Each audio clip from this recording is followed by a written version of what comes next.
Paris, 21 de janeiro de 1910. Uma enchente repentina trouxe ao caos da cidade. Metrôs foram inundados, prédios destruídos, mas curiosamente, quase todos os relógios da cidade pararam exatamente às 10h50, como se o próprio tempo tivesse congelado em meio à confusão. Esse relógio fazia parte de uma rede especial de tubos subterrâneos que usavam pulso de ar para sincronizar a hora em toda a cidade. Esse sistema genial foi criado em 1880 pelo engenheiro austríaco Victor Popp. Apenas 5 anos depois, milhares desses relógios foram instalados em toda Paris, em hotéis, estações de trens, casas, escolas e ruas públicas. Vamos dar uma olhada nesse sistema incrível e na máquina especial que comandava, para mostrar como uma rede de tubos subterrâneos e relógios mecânicos mantinha uma cidade inteira sincronizada. Seja bem-vindo a mais um episódio no Mundo Hoje. Antes da invenção de relógios elétricos precisos, era difícil manter a hora certa. Relógios mecânicos gradualmente saíam de sincronia, deixando todos com horários ligeiramente diferentes. Reuniões de negócios e horários de trens se tornavam um caos, já que ninguém chegava na hora certa. Na verdade, a ideia de haver uma hora exata ainda não existia. Sinos de torres tocavam pela cidade para informar a hora, mas à medida que as cidades se tornavam mais civilizadas, apenas saber a hora aproximada não era mais suficiente. Era preciso haver uma maneira de garantir que todos estivessem no mesmo horário, com precisão de minutos.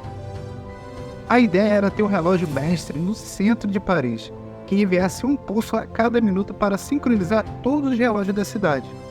Enviar sinais eletronicamente era caro demais, então Popp decidiu que enviar pulso de ar seria a maneira mais barata e confiável. Os relógios não precisavam de energia, pois o pulso de ar simplesmente moveria todos os relógios do sistema ao mesmo tempo. Essa ideia já havia sido testada em Viena há alguns anos atrás, demonstrando claramente que todos os relógios no mesmo horário era o caminho do futuro. Assim, o governo de Paris concedeu a Popp e sua equipe um contrato de 50 anos para fornecer a hora para toda a cidade. A companhia de relógios pneumáticos se instalou no centro de Paris e começou a trabalhar no relógio mestre. Era um relógio extremamente preciso, capaz de funcionar 24 horas por dia, 7 dias por semana, sem perder a sincronia. Antes de vermos como essa incrível máquina funciona, precisamos entender os princípios gerais dos relógios mecânicos. Para funcionar sem eletricidade, normalmente era usada uma mola ou um peso para fornecer energia. Ao elevar um peso, a energia era armazenada na forma de energia potencial.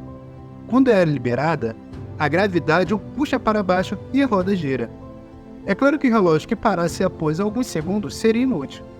Então o mecanismo de escape era adicionado para desacelerar o peso e criar um pulso contínuo. Conforme a engrenagem gira, o escape balança para frente e para trás como um pêndulo, movendo a engrenagem em intervalos constantes e retardando a liberação de energia. Ao alterar o comprimento do pêndulo, o relógio pode ser ajustado para funcionar mais rápido ou mais devagar. Adicionar uma série de engrenagens com alta relação de transmissão desacelera o sistema ainda mais, o que significa que o peso pode alimentar o relógio por uma semana inteira, sem precisar ser reajustado. Para o relógio mestre de Paris, ele foi dividido em 2 lados separados.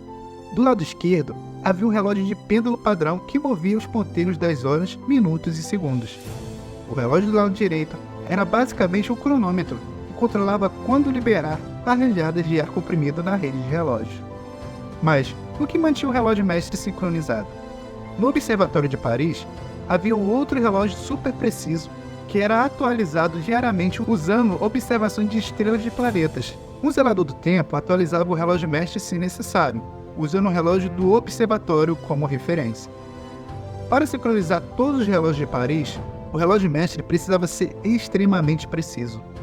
Os 2 lados do relógio trabalhavam juntos para enviar rajadas de ar para milhares de relógios conectados ao sistema.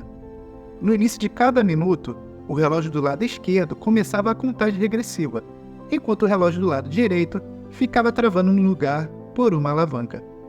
Quando o relógio esquerdo chegava ao segundo 60, o dente da engrenagem superior ativava a alavanca que liberava o relógio direito e permitia que as suas engrenagens começassem a girar.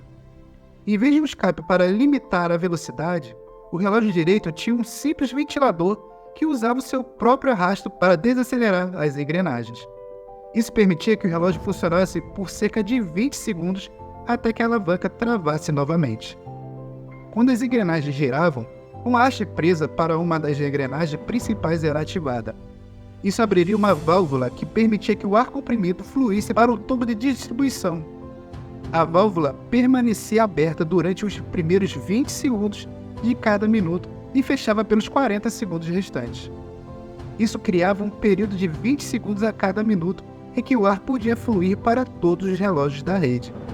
Uma das melhores coisas sobre todo esse sistema era sua capacidade de reiniciar sozinho depois que os pesos caíam. Um cano fino saindo do tubo de distribuição levava o ar comprimido de volta para os dois pistões laterais do relógio. Isso levantaria duas alavancas conectadas a ambos os sistemas do relógio, elevando os pesos e reiniciando os dois relógios sem interromper o ciclo. Mas, para onde ia o ar depois de sair do relógio mestre? A partir daí, o ar se dividia em 10 tubos diferentes, cada um designado para um distrito diferente de Paris. Eles carregavam o ar para os tubos de ferro que percorria centenas de quilômetros pelos túneis de esgoto e metrô de Paris. Conforme o ar comprimido entrava nos tubos, ele rapidamente começaria a enviar uma onda de pressão por todo o sistema, levando até 1 minuto para alcançar alguns relógios mais distantes. Mas o que realmente acontecia quando o ar chegava ao relógio? Os relógios em si eram muito simples. O ponteiro dos minutos estava conectado a uma engrenagem com exatamente 60 dentes. À medida que o ar chegava ao relógio, ele entrava em um fole, que inflava e empurrava uma haste para cima. Isso levantava a alavanca principal, que empurrava a engrenagem junto com um dente articulado. Do outro lado, outro dente pararia a engrenagem de retroceder. Assim que o fole desinfla, o dente gira e um pequeno peso mantém engatado a engrenagem.